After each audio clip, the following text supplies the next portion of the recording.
were talking about how Jesus was predicting his death, and tonight I would like to talk to you about some family matters. Okay?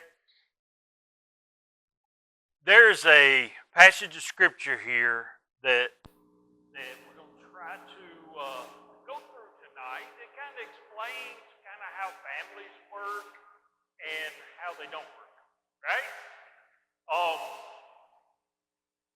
Matthew chapter 20, verse 20. All right, 20:20. It starts off, it says, the mother of Zebedee's sons came to Jesus with her son, and kneeling down, asked a favor of him. He asked, what is it you want? She said, grant that one of these two sons of mine may sit at your right, and the other at your left in your kingdom. Jesus said to them, you don't know what you're asking. Can you drink the cup that I'm going to drink? They said, we can. Jesus said to him, you will indeed drink my cup. But to sit at my right or left is not for me to grant. These places belong to those for whom they have been prepared by my Father. Now, when the other 10 heard about this, they were indignant with the two brothers. Jesus called them together and he says, you know that the rulers of the Gentiles lord it over them, and their high officials exercise authority over them, right? You know this, right? Jesus says, not so with you. Instead, whoever wants to become great among you must be your servant. And whoever wants to be first must be your slave. Just as the Son of Man did not come to be served, but to serve, and to give his life as a ransom for many. You understand what's happening.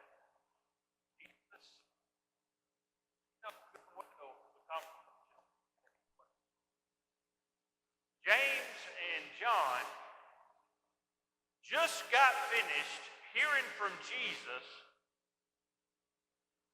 that they were going to be seated in 12 thrones around his throne. They were going to be given a place of prominence, a place of authority. This come out of Jesus' mouth, says so in the previous chapter. And was it Matthew 19:28? Woo, yeah, all of you who have been following me will sit on the 12 thrones, judging the 12 tribes of Israel. Now, when he said this, you got to understand what takes place in the minds of people. First of all, these two were James and John. They were pretty young, and they loved Jesus. They loved Jesus. They knew when he was saying that they're going to sit around his throne, they knew that there had to be at least 2 chairs right beside him. One on this side of it and one on that side of it. And to them it made perfect sense that they get the seat on either side, right? You know good and well that it's going to make everybody else mad. We even see that after the confrontation, it says that they were indignant. They were mad at him because they all felt like they deserved to have a good spot, right? So what do you do when you don't want to ask your daddy for something? Kids, what do you do?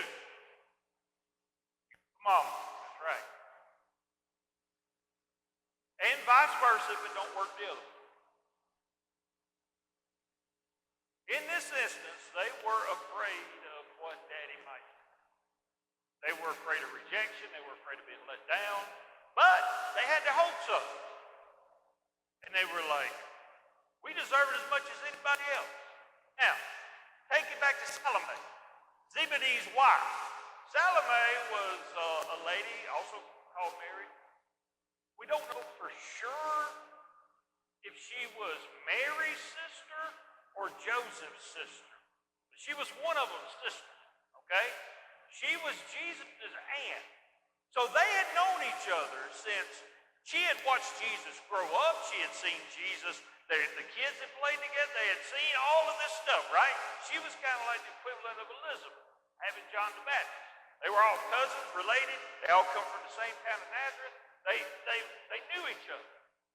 So when they got to talking about, they come home from work, as you do, and the first thing you do, you start talking about work, right? Because that's how it's always been. So you've done put in 8, 10, 12 hours of work, you come home and all you do is talk about work. So that's what they did. They come home and they're talking about work. And they're talking about how Jesus said that the two of them are going to have some really good seats, but they're going to sit around, they're going to judge all of Israel one day. And Mama's like, you know how mamas are. Well, who's getting to sit by it? You should get that seat, baby. If anybody deserves to sit next to my Jesus, it's you, baby. And you on the other side. I got tons, one on each side. Perfect. Well, Mama, you know if we go and we talk to them, you know what's going to happen, right? Everybody's going to be mad. We don't want them to be all upset with us and whatnot. Would you say something to them? You think you could go talk to them for us, Mama? This is what happened. So, that's what happened. They went and they talked to him. And I want you to understand, when she got there, she didn't approach him as Jesus' aunt, or family member, or having any kind of relation as though, hey, we got an in. You know me. Can I get a family favor? When she approached him, it says that she knelt down, all right? She kneeled down and asked him a favor. She was submitting to Jesus to ask him a favor. So it wasn't a presumptuous request, was it? It wasn't a thing where you're like just assuming. To her, this was a valid way to ask, a favor. So she's like, okay, let's do this. When one sits on the right, one on the left, Jesus responds to her by saying, you don't know what you're asking. And then when Jesus says, can you drink from the same cup as me? I want you to understand this. They said, we can. And Jesus says, yeah, you will. What Jesus was getting at is that they can't drink the cup and then be enjoying with him without having the right spirit, without having the right mindset, without having the right form of worship. You cannot be joined together with God in baptism until you have been saved. You just can't. Baptism won't do nothing for you until you have genuinely been born again. Okay? And then the baptism shows that you have been born again. You can't have communion with the Lord until you have been born again. You don't have no business associating at all with the blood of Jesus Christ until you are saved. Well, the moment you're saved, you absolutely should have communion with the Lord and remember what he has done for you. And likewise, Jesus is like, you can't drink, you can't share in my wrath. You can't share in this punishment that I got. You can't share in this cup. This is separation from God. You don't want this. I don't know if they considered the cost in that moment. Like what they were really asking. Because in order to get where Jesus was, he had to give everything. When Jesus said, you will judge, you will be given a place, because Jesus knew how far they were going to go. He could see down the road and see, this one's going to be crucified upside down. This one's going to have his head chopped off.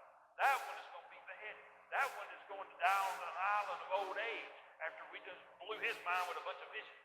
All of these different things, Jesus could see that they were all going to be faithful. got to imagine, though, in that moment, when Jesus is telling about the 12, he also knew that Judas wasn't going to be there. But he knew that that guy, Paul, that he was going to meet on the road to Damascus was going to be there. He's probably going to pray.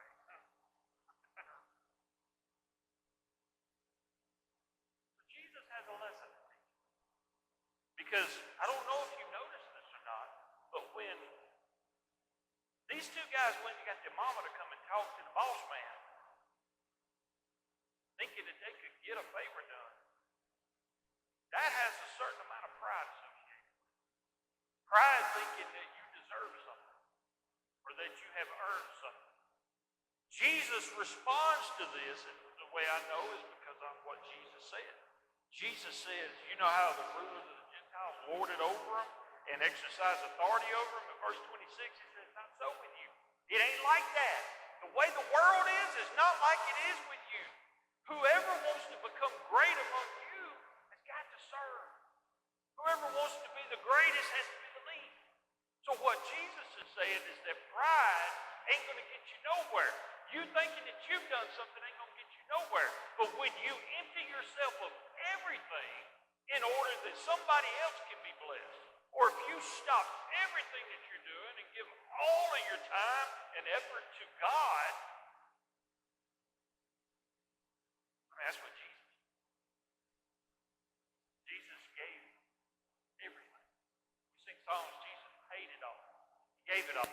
He walked everywhere. He did everything that he needed to do to show us what we should do. And these guys that were in his presence, his best friends, his cousins, his family, you'd think that they would have known better. You'd think that by chapter 20, they would have known better.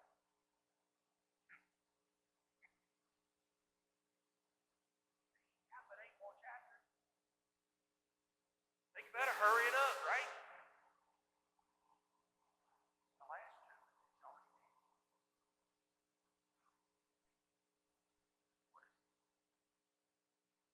Well, Jesus said, do as I do, right?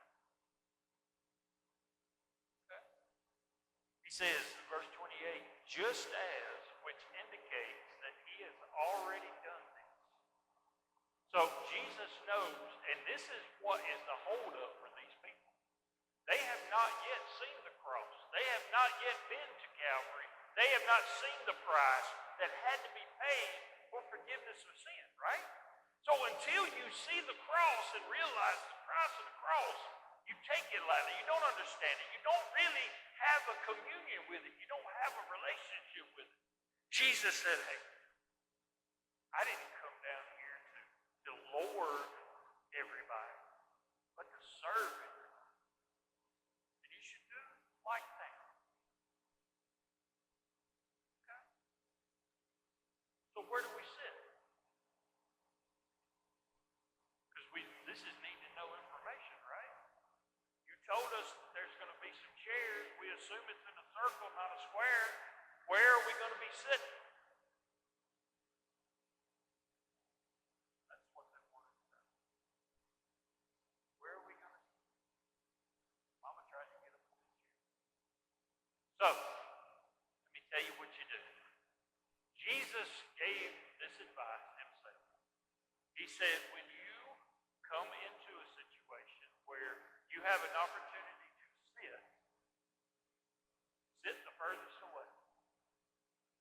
He said, humble yourself. That way, if somebody asks you to scoot up, that's a blessing. Ain't nobody had to ask you to scoot down. That's humiliating. Jesus said if you start off at the bottom and you put everybody else above you, that's how you get to the first seat. Making sure everybody else you treated better than yourself. Can you put everybody ahead of yourself?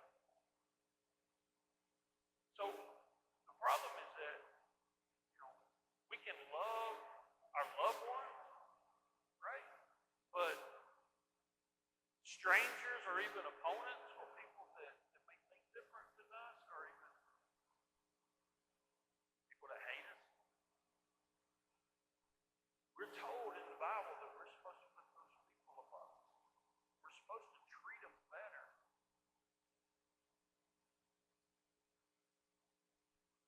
I know that this can only happen by the power of God. Because in our human power, we're not able to love everybody. We're not able to forgive everybody. We're not able to have compassion for every single person. Instead, in our human minds, what are we going to? We're going to be judgmental or critical or something like that. And, you know, I know I've been a Christian long enough that I've got this standard of like, oh, if you show up looking like that, you're automatically disqualified, right? And that's not the way. How we love everything more than ourselves. John and James needed to know that. And they didn't need to get their mama involved. They should have known. From everything that Jesus had told them, everything that he had said, everything that he had showed them, everything that he had taught them, serve.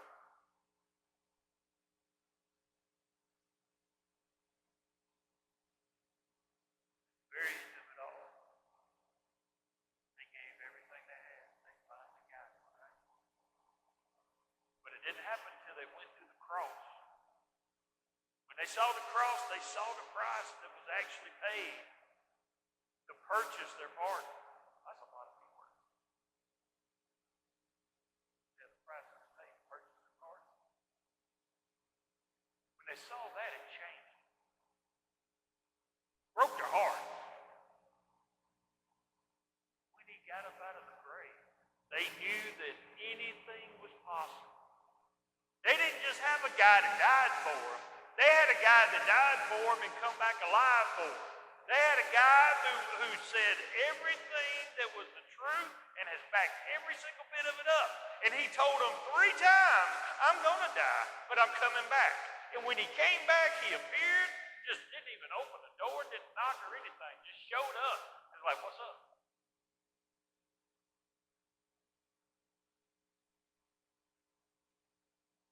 You were dead. You ain't dead now. I don't think you are. Jesus like, come over here and poke me.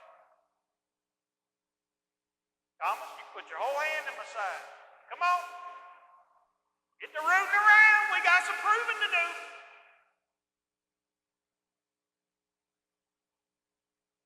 Unwavering after that.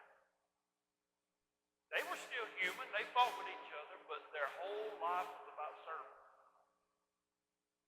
People from that time in history till today are still doing like Nathan does. Just go to another side of the world and serve people.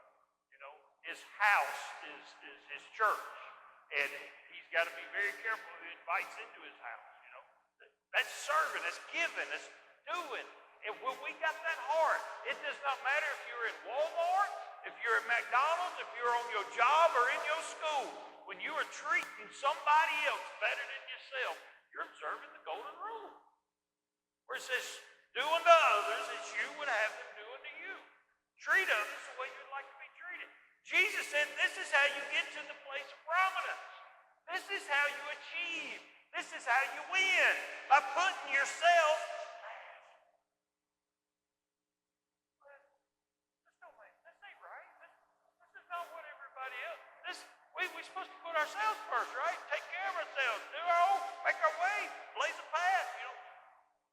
Jesus said, trust me, follow me. Let me do the heavy lifting. You're weak, you're tired, I can handle it. Let me lead you. No, but we do. It is like the antithesis of what we have as our natural instinct. We got to let go of all that.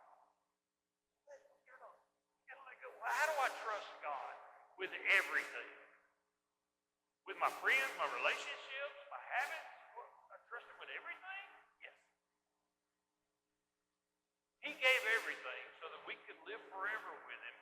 this life that we have is just an opportunity to serve others and get them ready to meet Jesus. That's all life is about. And look, it's great that we have habits, that we have stuff that we do out in the world and stuff, but everybody's gonna have to stand before God one day. And that's something that we all have in common that nobody can get away from. Actually, everybody's gonna bow a knee to Jesus one day. And we're all just getting ready for that day. So if you want to be blessed on that day, go and have a big yard sale. Or not. You don't gotta have it. You're actually not supposed to have a yard sale. You're supposed to just give them one. Right? And if you got some kin folks that ain't